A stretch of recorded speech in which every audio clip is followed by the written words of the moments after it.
اللہ کے نبی کے نواسے حضرت حسن رضی اللہ تعالیٰ عنہ مسجد میں کھیل رہے ہیں اور زکوٰۃ کی کھجورا کر کے رکھی ہوئی ہے، زکوٰۃ کی کھجورا کر کے رکھی ہے، صدقہ کی کھجورا کر کے رکھی ہے۔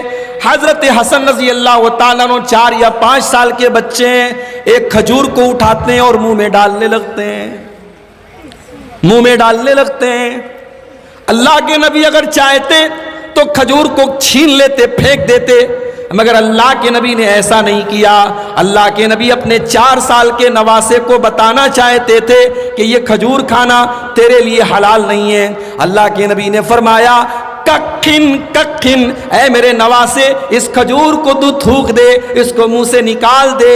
اما شعرت انا لا ناکل الصدقہ، اے میرے بچے، اے میرے نواسے، تو نبی کا نواسا ہے، تو نبی کی بیٹی کا بیٹا ہے، تو نبی کے پریوار کا ایک حصہ ہے، کیا تجھے پتہ نہیں ہے ہم صدقہ نہیں کھاتے، ہمارے لیے صدقہ جائز نہیں ہے؟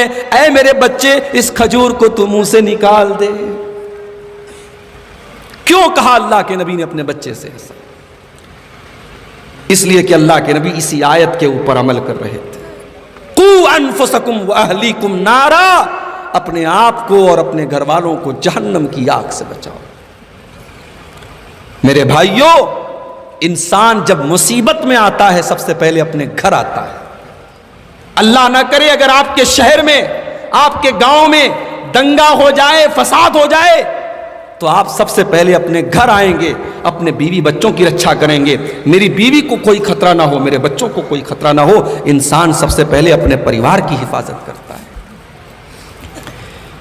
قرآن کریم اسی بات کا اعلان کر رہا ہے، قو انفسکم واہلیکم نارا، میرے بندو تم اپنے آپ کو اور اپنے گھر والوں کو جہنم کی آگ سے بچانے کی کوشش کرو۔ کیسے بچائیں گے؟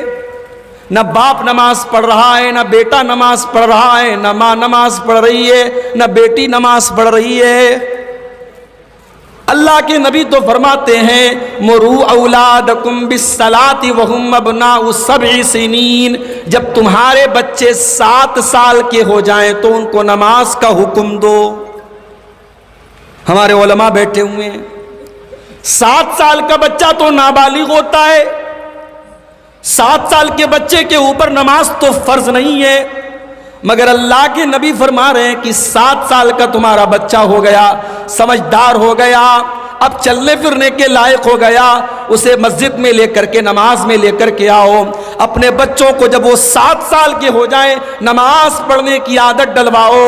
وَاضْرِبُوهُمْ عَلَيْهَا وَهُمْ أَبْنَاءُ 10 سنین، اور جب تمہارے بچے 10 سال کے ہو جائیں اور نماز نہ پڑھے تو ان کی پٹائی کرو۔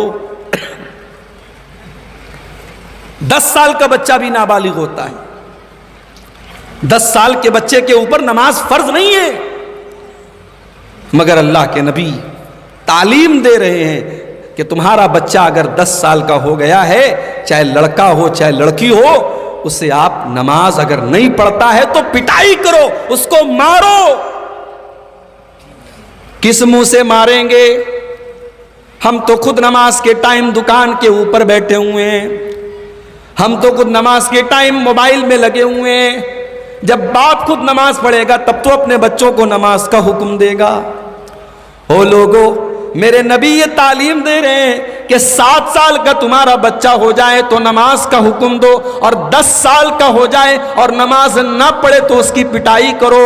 وَفَرِّقُوا بَيْنَهُمْ فِي الْمَضَاجِعِ، اور اگلا حکم سنو، اللہ کے نبی فرماتے ہیں جب بچے 10 سال کے ہو جائیں تو ان کے بستر الگ کر دو۔ بھئی اس میں کیا تعلیم ہے؟ اس میں کیا حکمت ہے؟ بچہ 10 سال کا ہو گیا اور اللہ کے نبی یہ حدیث جب بیان کر رہے ہیں تب موبائل کا دور نہیں تھا، تب انٹرنیٹ کا دور نہیں تھا، تب گندی فلموں کا دور نہیں تھا، تب 10 سال کے بچے موبائل پر ویڈیو نہیں دیکھتے تھے۔ نبی نے اس دور میں کہا 10 سال کے بچے ہو جائیں تو ایک چادر میں نہ سوئیں، ایک بستر پہ نہ سوئیں، بستر الگ کر دو۔ کیا تعلیم ہے میرے نبی کی، کتنی پوتر تعلیم ہے، کتنی پاک تعلیم ہے کہ 10 سال کے بچے ہو گئے ہیں، ان کے بستر الگ کر دو تاکہ کسی قسم کے گندے کام کا خیال بھی ان کے دل اور دماغ میں نہ آئے۔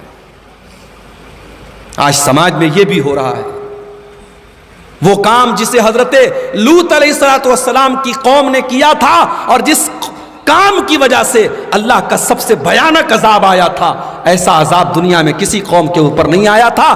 پتھروں کی بارش ہوئی تھی، اور پتھر بھی کیسے برسے تھے؟ ہر پتھر کے اوپر نام لکھا تھا، یہ پتھر فلاں کے اوپر گرے گا، یہ پتھر فلاں کے اوپر گرے گا۔ جو پتھر جس کے نام کا تھا اس کی کھوپڑی پر گرتا تھا اور وہیں پر وہ ختم ہو جاتا تھا۔ اور اللہ نے پتھر کی بارش اتارنے کے بعد اس پوری بستی کو الٹ دیا تھا۔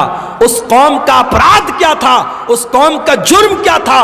اس قوم کے اندر مرد مرد کے ساتھ ناجائز سنبندھ بناتا تھا، اس قوم کے اندر اغلام بازی ہوتی تھی، اس قوم کے لڑکے لڑکوں سے تعلق بناتے تھے، اس قوم کے اندر یہ گندگی پائی جاتی تھی۔ اللہ کے نبی کیا حکم دے رہے ہیں؟ 10 سال کے بچے ہو جائیں بستر لگا۔ او لوگو، اگر تمہیں خزانہ ہی بنانا ہے، تمہیں دولت ہی اگر اپنے گھر میں لانا ہے تو 3 چیزوں کو خزانہ بنا لو، 3 چیزوں کو اپنے گھر میں اسٹور کر لو، 3 چیزوں کو اپنی دولت بنا لو، اپنی سمپتی بنا لو۔ قلباً شاکرا، اپنے سینے کے اندر ایسا دل پیدا کرو جو دل اللہ تعالیٰ کا شکریہ ادا کرنے والا ہو، جس دل کے اندر ہمیشہ اللہ تعالیٰ کا شکر ہو۔ ایسا دل پیدا کرو جو اللہ کا شکر ادا کرے، جس دل کے اندر ناشکری نہ ہو۔ وَلِسَانًا ذَاكِرًا، اور اپنے منہ کے اندر ایسی زبان پیدا کرو جو ہمیشہ اللہ تعالیٰ کا ذکر کرتی رہے، اللہ کو یاد کرتی رہے۔ اور تیسری چیز وَزَوْجَةً مُؤْمِنَةً، ایمان والی نیک اور دیندار عورت کو اپنے گھر میں بیوی بنا کر کے لے آؤ، تُعِينُهُ عَلَىٰ أَمْرِ الْآخِرَةِ،